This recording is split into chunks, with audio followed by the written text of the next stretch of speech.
एक गांव में श्यामलाल नाम का एक किसान अपनी पत्नी और 3 लड़कों के साथ रहता था।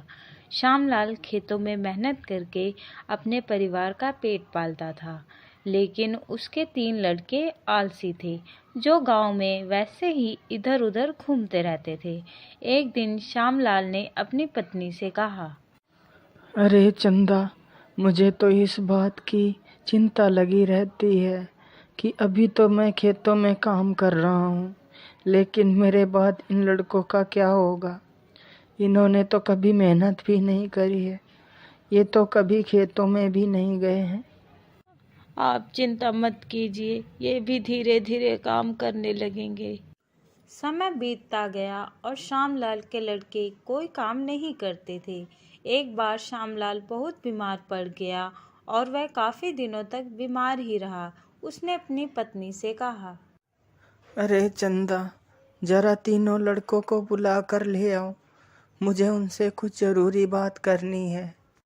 जी, अभी बुला कर लाती हूँ। फिर चंदा तीनों लड़कों को बुलाती है। अरे सुनो बेटा, तुम्हारे पिताजी तुम्हें बुला रहे हैं। जी माँ जी, चलिए। फिर वह तीनों लड़के पिता के पास आ जाते हैं। जी पिताजी, आपने हमें बुलाया, बोलिए क्या बात है।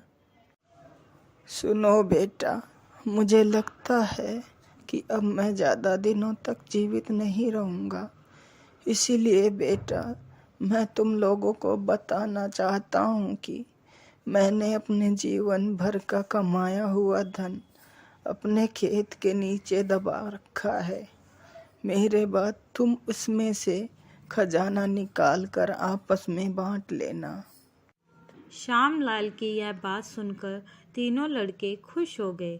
कुछ समय बाद श्यामलाल की मृत्यु हो गई। श्यामलाल की मृत्यु के कुछ दिनों बाद उसके लड़के खेत में दबा खजाना निकालने गए।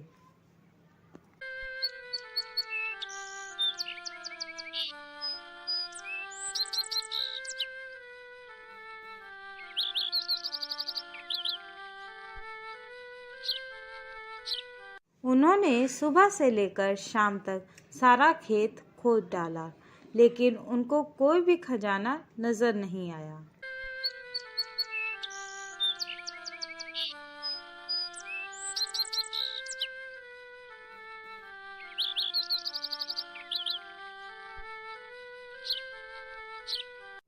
लड़के घर आकर माँ से बोलते हैं, माँ, पिताजी ने हमसे झूठ बोला था, उस खेत में हमें कोई खजाना नहीं मिला। तुम्हारे पिताजी ने जीवन में यही घर और खेत ही कमाया है, लेकिन अब तुमने खेत खोद ही दिया है तो उसमें बीज भी बो दो। ठीक है माँ जी, जैसा आप सही समझें। लड़कों ने माँ के कहे अनुसार खेत में बीज बो दिए और खेत की देखरेख करते रहे।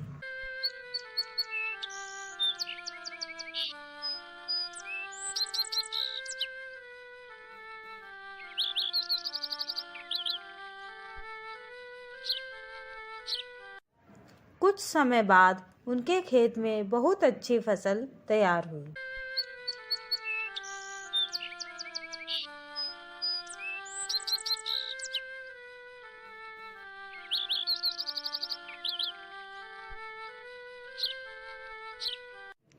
फिर वह उस फसल को काटकर बाजार बेचने गए। फसल बेचकर उन्हें बहुत अच्छा मुनाफा हुआ, जिसे लेकर वह अपनी माँ के पास पहुँचे। ये लो माँ, ये पैसा हमने फसल बेचकर कमाया है। लड़कों की यह बात सुनकर चंदा बहुत खुश हो जाती है और कहती है, तुम्हारी मेहनत ही असली खजाना है, यही तुम्हारे पिताजी तुम्हें समझाना चाहते थे। इस कहानी से हमें यह शिक्षा मिलती है कि हमें आलस त्याग कर मेहनत करना चाहिए। मेहनत ही इंसान की असली दौलत है।